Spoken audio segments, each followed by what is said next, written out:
स्वागत है आपका ब्रेक के बाद। आज शनिवार है, लिहाजा पूरे प्रदेश में कल रात 10 बजे से सोमवार सुबह 5 बजे तक के लिए वीकेंड लॉकडाउन शुरू हो चुका है। लेकिन इस बार का लॉकडाउन जरा अलग है। मतलब इस बार के लॉकडाउन में जगह जगह सख्ती बरती जा रही है। बिना वजह घरों से निकलने वाले लोगों का चालान किया जा रहा है और नियमों का कड़ाई से पालन कराया जा रहा है। असल में यूपी में बेकाबू होते कोरोना को लेकर इलाहाबाद हाईकोर्ट ने नाराजगी जताई थी, जिसके बाद सरकार ने कड़े निर्देश देते हुए लॉकडाउन का सख्ती से पालन कराने को कहा है।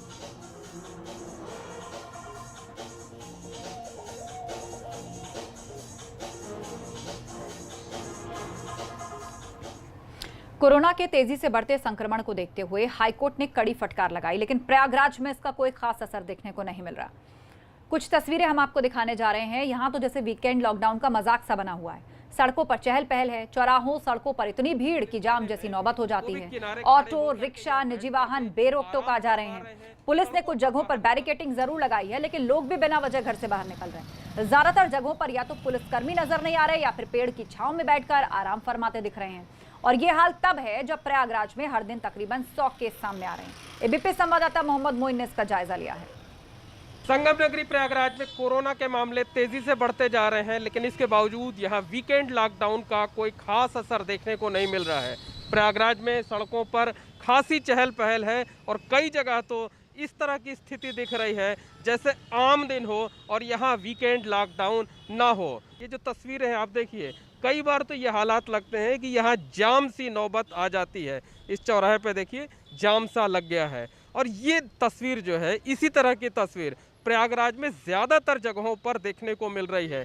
कोई रोक टोक करने वाला नहीं है। सरकारी अमला सो रहा है और लोगों की ज़िंदगी को खतरे में डाल रहा है।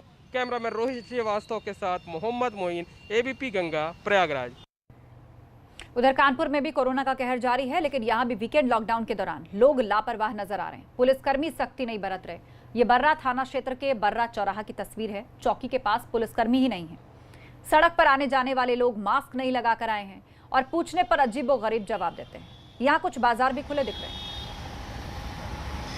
कानपुर में लगातार कोरोना का संक्रमण बढ़ रहा है और लगातार जो शासन है और प्रशासन है वो सख्ती की बात कर रहा है, लेकिन आज वीकेंड लॉकडाउन है और हम इस वक्त बर्रा बाईपास में मौजूद हैं और मेरे सामने आप देखेंगे कि यादव मार्केट चौकी है और यहाँ पर जो तस्वीरें हैं वो देखकर आप अंदाजा लगा सकते हैं कि यहाँ आखिरकार आपको तस्वीरों में देखकर कहीं भी महसूस नहीं हो सकता है कि यहाँ लॉकडाउन है। आप देखेंगे कि यहाँ ई रिक्शे में लोग जाने को तैयार है, कोई भी अपने चेहरे पर मास्क नहीं लगाए हुए है।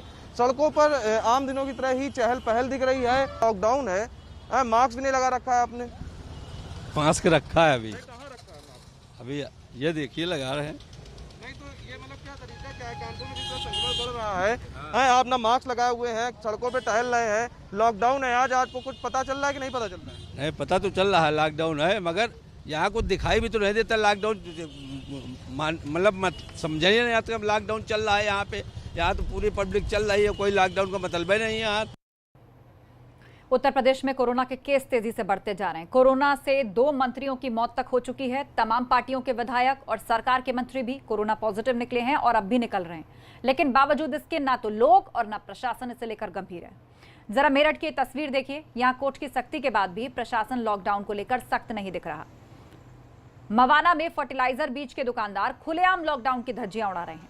तमाम गाइडलाइंस के बाद भी शनिवार को फर्टिलाइजर की, बीड की और दूसरी दुकानें खुली रही।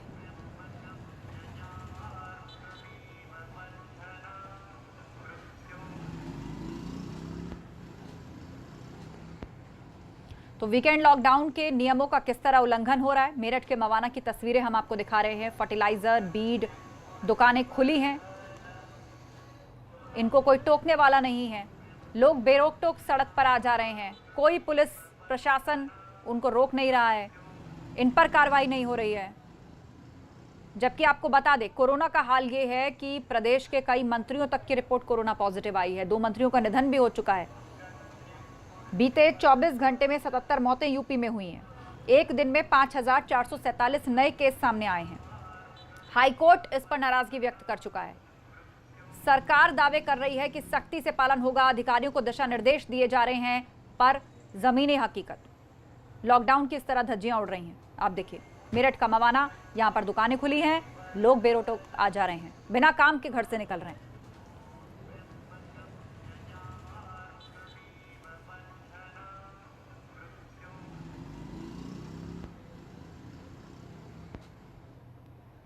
उधर रुद्रप्रयाग जिले में कोरोना के मामले एक बार फिर तेजी से बढ़ रहे हैं। कोरोना के बढ़ते मरीजों की संख्या को देखते हुए नए कंटेनमेंट जोन बनाए गए हैं।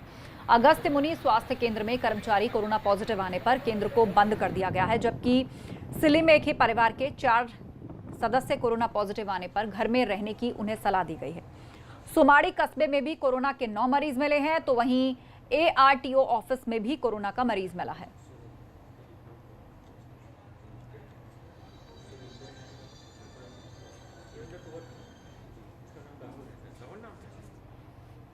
हमारे द्वारा लास्ट वीक ये निर्णय लिया गया था कि नगर पालिका क्षेत्रों के समस्त वार्डों में एहतियात के रूप में हम लोग प्रोएक्टिवली सैंपलिंग करेंगे। तो अर्बन वार्ड की सैंपलिंग करने पर कुछ केसेस हमको रुद्रप्रयाग नगर पालिका क्षेत्र में प्राप्त हुए हैं। मुख्य रूप से हॉस्पिटल से लगते हुए क्षेत्र में हमें ज़्यादा केसेस मिले हैं और आर्मी को टच करने वाला जो एरिया है उसमें हमें ज़्यादा केसेस मिले हैं। अगस्त्य मुनि मार्केट में, क्योंकि वहाँ पहले हमारा IQ सेंटर भी बना हुआ था, तो लगातार वहाँ सैंपलिंग की जा रही है।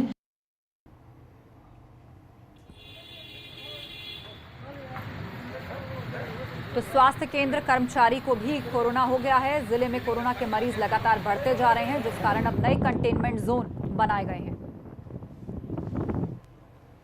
उधर उधम सिंह नगर पिछले कुछ दिनों में पुलिस कर्मियों के भी संक्रमित होने के मामले यहां से सामने आ रहे हैं, जिसे देखते हुए पुलिस प्रशासन ने जिले में सभी पुलिस कर्मियों को मास्क, सैनिटाइजर का इस्तेमाल, सोशल डिस्टेंसिंग का पालन करने के निर्देश दिए। साथ ही जिले में कानून व्यवस्था को बनाए रखने के लिए फायर ब्रिगेड और PSA के कर्मियों को सिविल पुलिस कर्मी की जगह पर ड्यूटी देने का प्रावधान किया गया है। एक अन्य कारणों से जो कि घर में जो क्लेश चल रहा था उसके कारण से उसके पति के द्वारा ही उसकी हत्या कर दी गई थी। तो पति की निशानदेही पे जो बॉडी उन्होंने जंगल में जहाँ पर उन्होंने घटना की थी वो आज बरामद कर ली गई है। साथ साथ में जो आला कत्ल था वो भी बरामद कर लिया। तो जब मृतका का जो मोबाइल था वो भी बरामद कर लिया है। उधम सिंह नगर के रुद्रपुर ट्रांजिट कैंप थाना क्षेत्र में उस वक्त हड़कंप मच गया जब पुलिस टीम एक घर में खुदाई शुरू करने के बाद एक 4 कंकाल उसने बरामद कर लिए। कंकाल बरामद करने वाला कोई और नहीं बल्कि मृतकों की बेटी दामाद ही थे। आरोप है कि जमीन के लालच में बेटी और दामाद ही हैवान बन गए। हीरालाल नाम के शख्स की बड़ी बेटी और उसके दामाद ने इस वारदात को अंजाम दिया। दामाद ने अपने ससुर, सास और साली की हत्या कर दी थी और उसके बाद उनके शवों को घर में ही गड्ढा खोदकर दफन कर दिया। इस मामले का खुलासा तब हुआ जब बेटी और दामाद यूपी के बरेली में हीरालाल का मृत्यु प्रमाण पत्र बनवाने के लिए पहुंचे और जमीन को अपने नाम कराने की कोशिशों में लगे। तो इस नरेंद्र गंगवार ने इनकी हत्या कर दी थी 20 अप्रैल 2019 को संपत्ति के लालच में, और उसके बाद इन चारों को मार करके उनके घर में गाड़ दिया था और ऊपर से सीमेंटेड कर दिया था।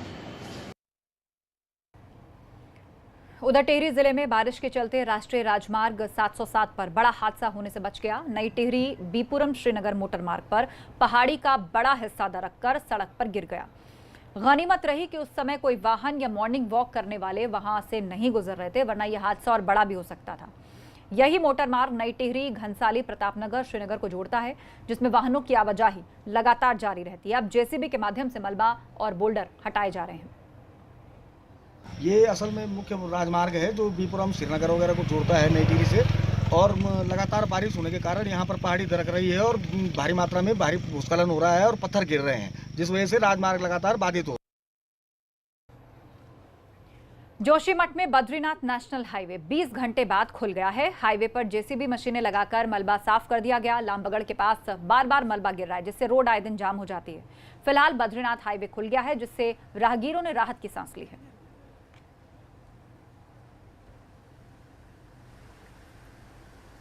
भारी बरसात के बाद लामबगड़ स्लाइड बंद।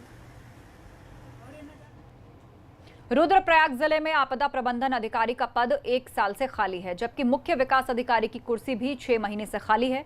2 बड़े अधिकारियों के नहीं होने से लोगों की समस्याएं बढ़ती जा रही हैं। साथ ही तहसील में कर्मचारियों की भी कमी है। जिले के कई क्षेत्रों में पटवारियों के बगैर चौकियां सूनी पड़ी हैं। अभी हमारे यहाँ पे जो तहसीलदार के पद रिक्त चल रहे हैं उनमें हमारे 2 तहसीलों के तहसीलदारों को हम लोगों ने डबल चार्ज दिया है। साथ ही में जो प्रशिक्षु नायब तहसीलदार हैं उनको सामान्य प्रशासनिक कार्यों के लिए संबंधित तहसीलों में दिवस निर्धारित करके बैठने के लिए निर्देश यहाँ से जारी किए गए हैं। सीढ़ियों के रिक्त पद के संबंध में शासन स्तर पर वार्ता हुई है, तो वहाँ से ये आश्वासन मिला है कि इस माह में वो सीढ़ियों के पद के संबंध में निर्णय हो जाएगा।